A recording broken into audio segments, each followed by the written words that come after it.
Halo Sobat YouTube dimanapun kalian berada, bagaimana kabarnya? Semoga kalian sehat-sehat selalu. Di video kali ini saya akan menceritakan alur cerita film berjudul Smile 2, di mana film Smile 2 yang dirilis Oktober 2024 mengikuti kisah Sky Riley, seorang pop star yang diperankan oleh Naomi Scott.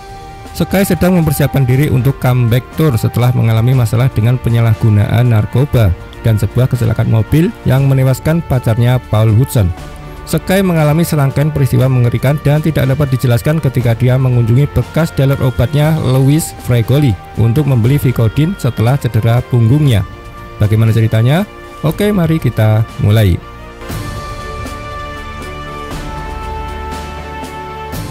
Film dimulai 6 hari setelah Rose Cotter meninggal. Joel, seorang polisi sekaligus mantan pacar Rose, sedang duduk di mobilnya dengan wajah sedih. Tiba-tiba sebuah mobil merah datang dan seorang pria keluar dari mobil itu. Joel kemudian keluar dari mobilnya sambil memakai topeng. Ia juga membawa pistol dan memaksa pria itu masuk ke dalam sebuah rumah.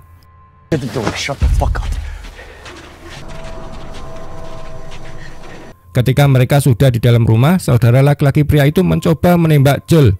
Namun Joel memperingatkan bahwa jika dia mencoba menyerang, Joel akan melukai saudaranya. Joel mengungkapkan bahwa mereka adalah pembunuh yang telah membunuh seorang anak laki-laki dan ibunya di New York beberapa waktu lalu. Joel kemudian mengeluarkan pisau dan menikam pria tersebut sehingga kutukan yang dia bawa akan berpindah kepada saudara laki-laki pria itu. Tetapi setelah melihat kematian saudaranya, saudara laki-laki pria itu marah dan menembak Joel hingga lengannya terluka. Joel berencana meneruskan kutukan kepada saudara-saudara penjahat itu. Kutukan ini datang kepadanya karena dia menyaksikan kematian Rose. Namun Joel menyadari ada orang lain di rumah itu, seorang anak muda bernama Louis Fregoli, yang ternyata adalah seorang pengedar narkoba. Louis menyaksikan pembunuhan itu sehingga kutukan kini berpindah kepadanya. Joel merasa lega karena kutukan itu sudah bukan miliknya lagi. Ia kemudian keluar rumah, namun saat berjalan di jalan raya, sebuah truk menabraknya dengan sangat keras hingga tubuhnya hancur.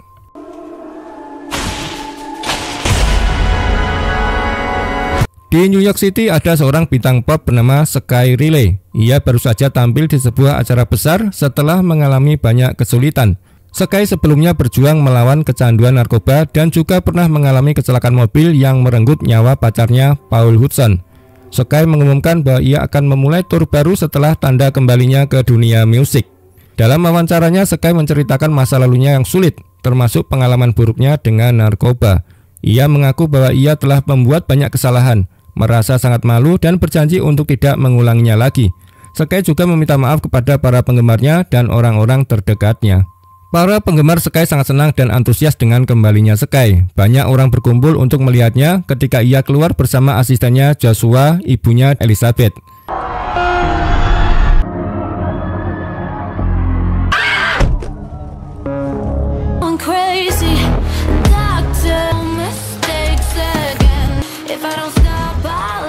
Saat sedang latihan untuk penampilannya, Sky mengalami cedera punggung. Meskipun Elizabeth dan Joshua terus mengawasinya dengan ketat, Sky diam-diam pergi keluar untuk membeli obat pereda nyeri bernama Vicodin dari seorang pria bernama Louis agar rasa sakit di punggungnya hilang.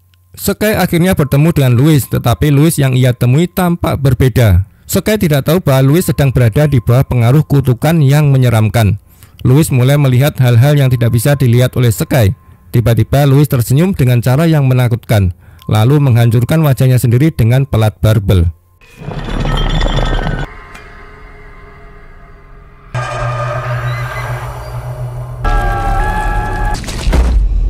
Sky melihat kejadian itu dengan mata kepalanya sendiri.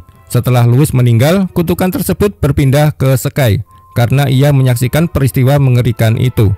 Sky sangat ketakutan dan butuh waktu untuk kembali tenang. Ia sempat ingin memanggil polisi, tetapi mengurungkan niatnya setelah melihat ada banyak obat-obatan di apartemen Louis. Sky takut polisi akan mengira ia terlibat, jadi ia melarikan diri. Ia merasa ini akan menjadi masalah besar baginya, terutama karena ia adalah seorang bintang terkenal. Sejak kejadian itu, hal-hal aneh mulai terjadi pada Sky. Ia sering bermimpi buruk tentang wajah Louis yang hancur, dan ini membuatnya terbangun dengan rasa takut. Meskipun begitu, Sky tetap mencoba fokus untuk mempersiapkan turnya. Namun orang-orang di sekitarnya mulai menyadari bahwa Sky berperilaku aneh. Ibunya mencoba menasihati Sky untuk tetap menjaga hubungan baik dengan teman setianya, Gemma. tetapi Sky mengatakan Gemma tidak mau bicara dengannya. Ibunya juga mengingatkan Sky untuk menjaga kesehatannya, tetapi Sky merasa kesal dan menyuruh ibunya berhenti mengganggu. Will you just stop? Suatu hari seorang eksekutif musik bernama Darius mengundang Sky untuk tampil di acara penggalangan dana. Awalnya Sky ragu, tetapi akhirnya ia setuju. Di tengah semua ini, Sky menerima pesan dari nomor tak dikenal. Pesan itu mengatakan bahwa seseorang tahu Sky ada di apartemen Louis saat Louis meninggal. Ini membuat Sky semakin cemas. Sky mulai mengalami halusinasi lagi. Ia melihat Louis dengan wajahnya yang hancur dan menjadi sangat ketakutan. Namun setelah beberapa saat, Sky menyadari bahwa semua ini hanya halusinasinya dan mencoba menenangkan diri. Saat itu ibu Sky, Elizabeth, dan asistennya Joshua masuk ke kamar Sky setelah mendengar dia berteriak. Sky memberitahu mereka bahwa ia tidak mau naik ke panggung dengan gaun yang disiapkan untuknya. Ia merasa gaun itu terlalu terbuka dan memperlihatkan bekas luka dari kecelakaan di tubuhnya.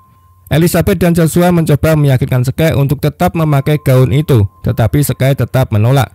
Akhirnya ia mengganti bajunya dengan pakaian lain yang membuatnya merasa lebih nyaman sebelum keluar untuk menemui para penggemarnya.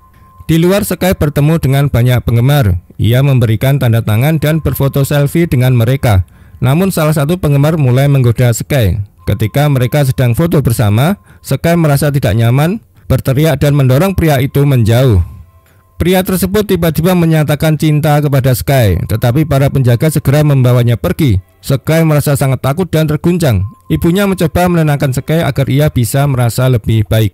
Saat acara penggalangan dana itu, Sky melihat seorang gadis yang terus-menerus menatapnya sambil tersenyum. Namun itu sebenarnya hanya halusinasi yang dialami Sky karena kutukan dari entitas yang selalu tersenyum. Ketika Sky pulang ke rumah, ia membaca lagi pesan misterius dari nomor tak dikenal. Ia mulai berpikir siapa yang mungkin mengirim pesan itu. Tetapi ia merasa bingung dan cemas. Dalam keadaan bimbang, Sky menelpon temannya Gemma dan meninggalkan pesan suara. Ia meminta maaf kepada Gemma dan menyatakan bahwa ia merindukannya. Tak lama kemudian Gemma menelpon Sky kembali. Gemma merasa terkejut mendengar pesan Sky. Sky lalu menceritakan bahwa ia merasa sangat khawatir dan butuh seseorang untuk diajak bicara. Meskipun awalnya ragu, Sky mengakui bahwa ia tidak punya siapapun selain Gemma untuk berbagi kekhawatirannya. Gemma setuju untuk datang menemui Sky. Sambil menunggu, Sky mencoba menenangkan diri. Ia minum segelas air, membaca buku hariannya, dan bermain piano sambil menyanyikan sebuah lagu. Sky begitu larut dalam lagu yang ia mainkan hingga tiba-tiba terdengar suara kaca pecah. Suara itu membuatnya kaget dan takut. Ketika ia melihat sekeliling, tidak ada orang di rumah kecuali dirinya. Suasana menjadi sangat sunyi dan keheningan itu terasa begitu menyeramkan bagi Sky. Di dalam rumah, Sky mendengar suara aneh dari kamarnya. Ia berjalan menuju sumber suara itu sambil bertanya siapa di sana, tetapi tidak ada jawaban. Yang terdengar hanya gema suaranya sendiri. Sky mencoba menenangkan diri dengan menarik nafas panjang. Setelah melihat tidak ada apa-apa yang aneh, ia pergi ke pintu untuk memeriksa apakah pintunya terkunci. Namun saat memeriksa, Sky tiba-tiba melihat bayangan seseorang dan langsung merasa takut. Ia bergegas membuka pintu, tetapi hampir saja menabrak Gemma yang baru saja masuk ke dalam ruangan. Sky yang panik meminta Gemma untuk diam. Ia mengambil benda untuk berjaga-jaga dan Gemma juga mengambil sebuah vas. Mereka berpikir ada orang lain di dalam ruangan. Mereka kemudian memeriksa seluruh ruangan, tetapi tidak menemukan siapapun. Sky sadar ini semua hanyalah halusinasinya. Ia bertanya-tanya pada dirinya sendiri apa yang sebenarnya terjadi. Gemma yang bingung melihat Sky bertanya kenapa ia bertingkah aneh. Bahkan Gemma tidak ingat bahwa Sky telah menelponnya 1 jam yang lalu. Saat Gemma bertanya bagaimana keadaan Sky, Sky mengatakan bahwa ia mengalami mimpi buruk tadi malam dan tidak bisa tidur nyenyak. Sky mencoba menenangkan diri dengan mendekatkan diri pada Gemma, mencium keningnya dan mengatakan bahwa ia sangat menyayangi Gemma. Namun Gemma khawatir dan bertanya apa yang sebenarnya terjadi. Sky mulai menangis dan mengatakan bahwa ia merasa seperti sedang kehilangan akal sehat. Mungkin aku menjadi gila, katanya. Ketika Gemma bertanya lebih jauh, Sky bercerita bahwa ia merasa seperti mati di depan mataku sendiri. Gemma terkejut mendengar itu dan tidak percaya. Sky lalu menceritakan semuanya tentang bagaimana ia diam-diam pergi ke apartemen Louis untuk membeli Vicodin. Ia menjelaskan bahwa ia sebenarnya sudah bertahun-tahun tidak menggunakan obat-obatan, tetapi rasa sakitnya membuatnya merasa tidak punya pilihan lain. Sekei bertanya apakah ia harus melapor kepada polisi, tetapi Gema menolak ide itu. Gema mengatakan bahwa itu bukan kesalahan Sekei dan melibatkan polisi hanya akan menghancurkan hidupnya. Apalagi jika nama Sekei dikaitkan dengan kematian seorang pengedar narkoba. Sekei mulai menangis lagi dan mengatakan bahwa ia terus melihat wajah Louis di mana-mana. Gema mencoba menenangkan Sekei dan menyarankan agar Sekei tinggal bersamanya untuk sementara waktu. Sekei setuju dengan saran itu, berharap ia bisa merasa lebih baik di dekat Gema. Pada malam harinya, Sekei bermimpi tentang kecelakaan yang ia alami bersama Paul. Dalam mimpinya, ia melihat dirinya terluka parah, sementara tubuh Paul terpotong-potong dan berserakan dengan darah di mana-mana. Mimpi itu sangat menyeramkan, membuat Sekei tiba-tiba terbangun dan terengah-engah. Gema yang tidur di sebelahnya bangun dan bertanya apakah Sekei baik-baik saja. Sekei menjawab bahwa ia merasa seperti terjebak di suatu tempat, dan pikirannya seperti akan hancur. Ia merasa butuh kedamaian tetapi tidak tahu di mana atau bagaimana menemukannya. Tiba-tiba Sekei mendengar suara Gema berkata bahwa semua ini terjadi karena Sekei adalah gadis nakal.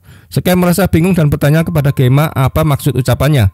Namun ketika ia melihat ke arah Gema, ia sangat terkejut. Gema yang sedang berbaring di tempat tidur membuka matanya dan senyuman menyeramkan muncul di wajahnya, sama seperti senyuman Louis sebelum kematiannya. Sekei mulai panik karena sadar bahwa Gema kini berada di bawah pengaruh entitas yang tersenyum. Tiba-tiba cahaya terang menyilaukan keluar dari mata dan mulut Gema, membuat Sekei sangat ketakutan hingga ia jatuh dari tempat tidurnya.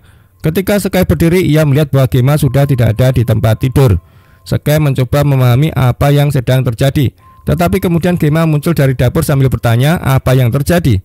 Sekei masih kebingungan, tetapi saat itu ia memeriksa jam. Ia menyadari bahwa ia terlambat untuk acara penting. Are you? Sekei kemudian buru-buru bersiap dan pergi ke acara tersebut. Setibanya di sana, ia meminta maaf karena terlambat. Setelah itu, ia melakukan beberapa latihan untuk menenangkan diri sebelum akhirnya tampil di atas panggung dengan penuh persiapan. Saat Sekei mulai tampil, penonton bersorak menyemangatinya. Semuanya berjalan lancar pada awalnya, tetapi tiba-tiba Sekei melihat Paul duduk di antara penonton. Ia terkejut dan menjadi panik. Dalam kebingungannya, Sekei terpeleset di atas panggung, jatuh dan merasa kakinya terluka. Ia mulai menangis, namun semuanya ternyata hanya halusinasinya. Ketika Sekei sadar bahwa apa yang ia lihat tidak nyata, ia marah dan berteriak kepada rekan-rekannya, menuduh salah satu dari mereka menjatuhkannya saat tampil. Sekei meninggalkan panggung dalam keadaan kesal. Ia pergi ke kamarnya untuk menenangkan diri, tetapi saat sampai di sana, ia melihat Joshua keluar dari kamarnya. Ketika Sekei masuk, ia terkejut melihat kamar itu berantakan. Pada saat yang sama, Elizabeth masuk ke ruangan. Sekei menjadi marah dan menuduh Joshua telah merusak kamarnya. Elizabeth mencoba menjelaskan bahwa Joshua bersamanya sepanjang waktu dan tidak mungkin melakukan itu. Tetapi Sekei tetap bingung dan tidak percaya. Elizabeth lalu bertanya dengan hati-hati apakah Sekei mulai menggunakan narkoba lagi. Sekei dengan putus asa membantah dan mengatakan bahwa semuanya terasa kacau. Ia tidak tahu bagaimana cara memperbaikinya. Elizabeth menyarankan Sekei untuk beristirahat selama beberapa hari sebelum melanjutkan turnya. Ia juga meminta Sekei kembali ke panggung untuk tampil lagi, tetapi Sekei menolak. Ia merasa tidak sanggup menghadapi penonton sekarang. Tidak lama setelah itu, Sekei menerima pesan lain dari nomor tak dikenal. Pesan itu mengatakan bahwa pengirimnya sangat mengenal Sekei. Pesan itu membuat Sekei semakin cemas. Ketika Sekei akhirnya memutuskan untuk naik ke panggung lagi, ia mulai berbicara kepada penonton, tetapi bukan sesuai naskah. Ia menyebut nama Paul sebagai hadiah khusus, lalu melihat Paul duduk di antara penonton. Hal ini membuat Sekei panik. Ia mulai menangis dan bertingkah aneh di atas panggung. Dalam halusinasinya, ia melihat Paul berjalan mendekatinya dengan senyuman yang menyeramkan. Sekei ketakutan dan tiba-tiba melempar sesuatu yang tanpa sengaja melukai seorang wanita tua di dekatnya. Penonton terkejut dan suasana menjadi kacau.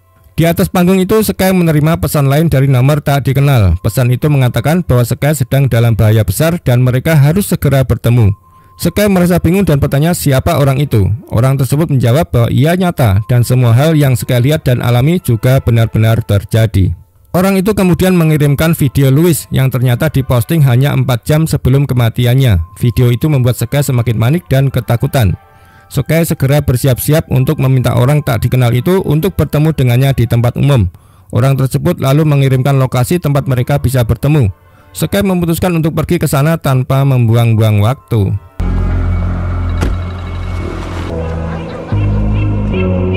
Sky pergi ke sebuah bar pada malam hari tempat seorang pria parubaya sudah menunggunya. Pria itu mengatakan bahwa dia telah memantau Louis sebelumnya dan mendapat kontak Sky dari ponsel Louis.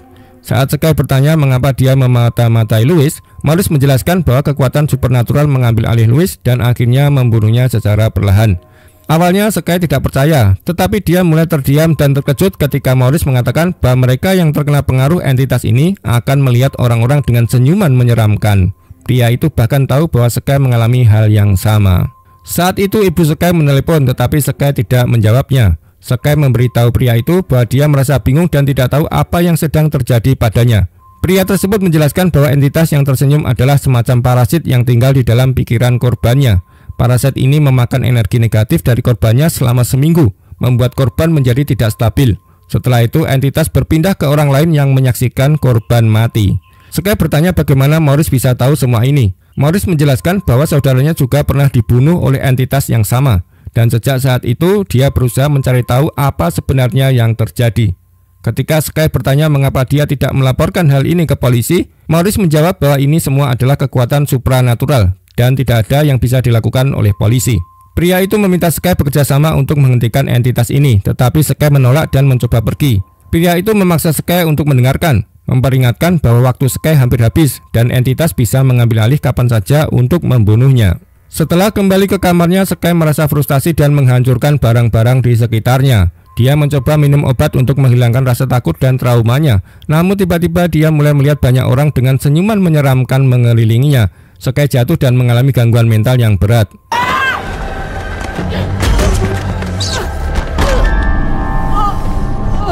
Dalam mimpinya Sky mengingat kecelakaan mobil dengan Paul.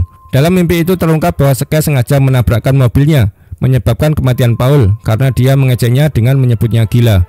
Ketika sadar, Sky menemukan dirinya berada di sebuah pusat kesehatan. Ibunya memberitahu bahwa mereka menemukannya pingsan dan hanya mengalami sedikit luka.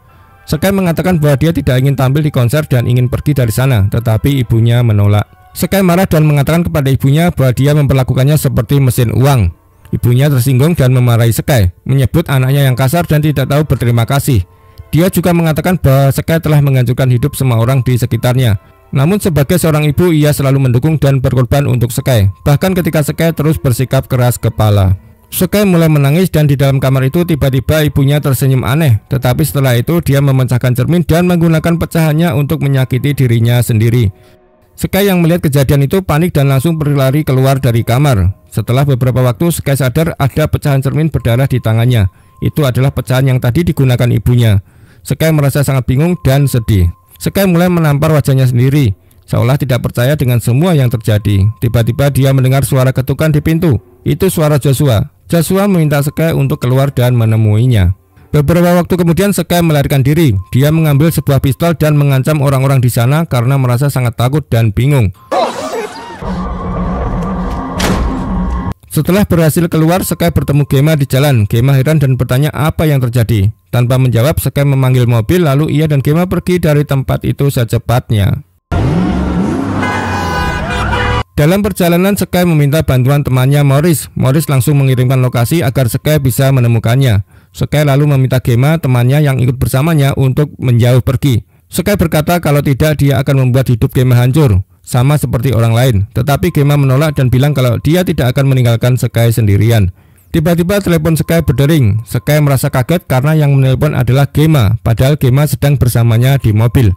Di telepon Gemma bertanya kenapa Sky mengirim pesan setelah setahun berlalu. Sky pun bertanya apakah Gemma bersama dengannya semalam, tetapi Gemma menjawab bahwa mereka sudah tidak bertemu selama setahun. Sky akhirnya sadar bahwa sesuatu tidak beres. Ternyata sosok yang mirip Gemma adalah makhluk jahat yang menyamar.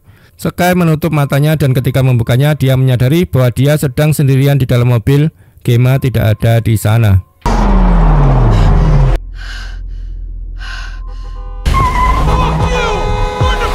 Sky akhirnya tiba di tempat Morris. Morris sudah menyiapkan eksperimen untuk membantu Sky. Mereka pergi ke sebuah Pizza Hut. Di sana Morris menggunakan lemari es besar untuk membuat suhu tubuh Sky turun agar sesuatu di dalam dirinya tidak rusak.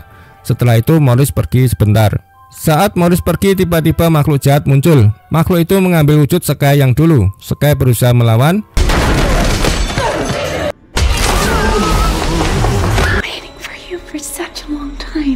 Lars can't help you in it.